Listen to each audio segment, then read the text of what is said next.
नमस्कार, मैं हूं फिरोज शानी और आप मेरे साथ देख रहे हैं लोकमंत्र।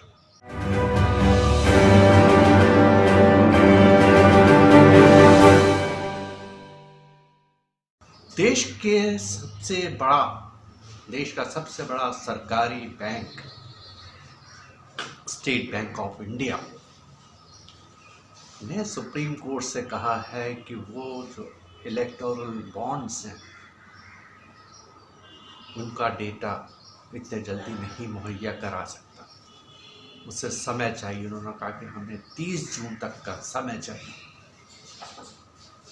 आप कल्पना कीजिए कि इतना बड़ा बैंक जहाँ इतने एम्प्लॉयज़ हैं, सबसे ज़्यादा ब्रांचेस हैं, एटीएम हैं, वो बैंक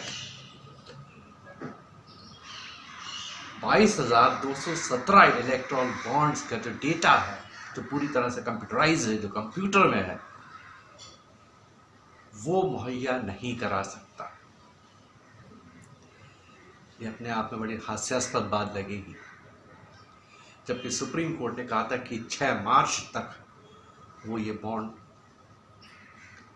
की पूरी डिटेल्स दे और ये जो पूरे डेटा है वो इलेक्शन कमीशन को दे और इलेक्शन कमीशन इसे अपनी वेबसाइट पर डाले ताकि लोगों को पता चले कि ये बॉन्ड किसने खरीदा। लेकिन सुप्रीम कोर्ट ने ऐन वक्त पे उसने भी लगभग 20 दिन लगा दिया।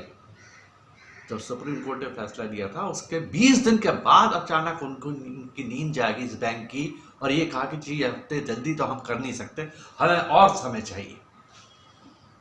अब आप सोचिए कि इसके पीछे फिर क्या खेल क्या हो सकता है। तो पहले तो हम आपको बता दें कि इलेक्टोरल बॉन्ड्स क्या हैं। ये वो बॉन्ड्स हैं जो लोग खरीदते हैं और इसका जो पैसा है वो बीजेपी की तरफ जा रहा है।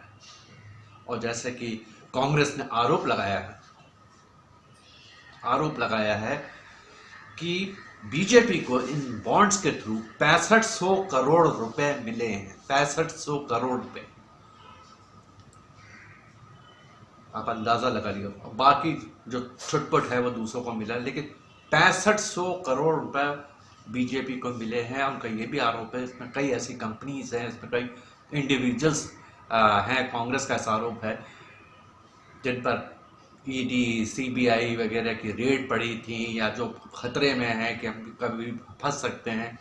उन्होंने इस तरह से इनडायरेक्ट रूप से उन्होंने ये सब खरीद के बीजेपी को खुश करने की कोशिश करी ताकि ईडी सीबीआई की जो आंच है उन तक ना पहुंच पाए।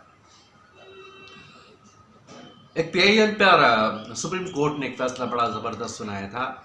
हम सब जानते हैं, मेरे ख्याल से ये 15 फरवरी की बात है, जिसमें कहा गया था कि भाई जो भी लोग हैं जो बॉन्ड्स खरीद रहे हैं उनके नाम उजागर किए जाएं। दूसरी तरफ जो बीजेपी का पक्ष था उनका कहना था कि भाई ये नाम हम उजागर नहीं करना चाहते, क्यों लोगों को पता चले कि कौन किसको चंदा दे रहा है। लेकिन सुप्रीम कोर्ट का कहना था कि ये लोकतंत्र है और लोकतंत्र में हर किसी को ये अधिकार है कि वो जाने कि कौन किसको चंदा दे रहा है। तो अब उसमें एक सबसे बड़ा ये सवाल आता है कि आखिर ये खेल क्या है। जैसे हम सभी जानते हैं कि कुछ ही दिनों में लोकसभा चुनाव के लिए तारीखों की घोषणा होने वाली है और इसके पहले अगर ये सब नाम उजागर हो जाएं तो बीजेपी के लिए बहुत ही मुसीबत खड़ी हो सकती है। वैसे भी अभी हमने देखा, अभी 2 दिन पहले जहाँ पटना के गांधी मैदान में जिस तरह की रैली हुई और लालू ने बीजेपी पे हमला किया और ख़ासकर मोदी साहब पर हमला किया, उसको लेकर तमाम ट्विटर पर, सोशल मीडिया पर बहस चली हुई है। और दूसरी तरफ बीजेपी भी जवाब दे रही है। लालू जी ने ये कहा था कि इनका तो कोई परिवार ही नहीं है, ये क्या परिवार की बात करते हैं। तो उधर से आया जवाब मोदी जी का कि पूरा देश मेरा परिवार है।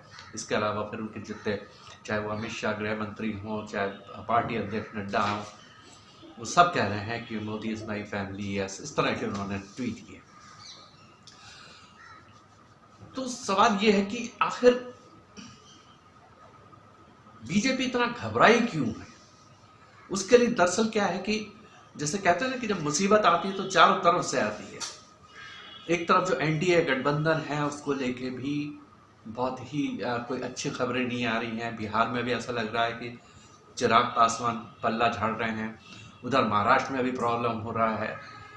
तो ऐसे में बीजेपी का घबराना बहुत ही लाजमी है, और ऊपर से अगर ये बॉन्ड्स की चीज़ें जो नाम उजागर हो गए तो फिर ये पूरे चुनाव एक बहुत ही बड़ा चुनावी मुद्दा बन जाएगा, और इसको लेके फिर बीजेपी को खुद को डिफेंड करने में बहुत दिक्कत आएगी कि आखिर ये है क्या, ये कौन दागी लोग हैं, दागी कंपनियां हैं, कॉर्पोरेट हाउसेस हैं, इन्होंने इन्हीं को चंदा क्यों दिया, उनका क्या इंटरेस्ट है। तो ये तमाम चीज़ें हैं। आपको बता दूं कि ये जो इलेक्टोरल बॉन्ड्स हैं, ये स्कीम जो थी 2017 में इस पर आई थी। ये स्कीम एसबीआई ने जो सुप्रीम कोर्ट से समय मांगा है, वो चाहते हैं कि उनका पक्ष सुना जाए। देखते हैं सुप्रीम कोर्ट का क्या जवाब होता है। ये भी हो सकता है कि सुप्रीम कोर्ट अगर ये कह दे कि ठीक है, अगर आपके बस का नहीं है ये डेटा इतनी जल्दी निकालना, तो ठीक है, हमारी निगरानी में हम एक टीम को नियुक्त करते हैं और वो टीम पूरा ये डेटा निकालेगा, आप उनको कंप्यूटर में और आपके जो सिस्टम है उसमें एक्सेस दीजिए। तो ऐसे में भी एसबीआई के लिए और ख़ासकर बीजेपी के लिए बहुत बड़ी मुश्किल हो जाएगी। फ़िलहाल के लिए इतना ही। हमारा चैनल देखते रहिए, लाइक कीजिए, सब्सक्राइब कीजिए। धन्यवाद।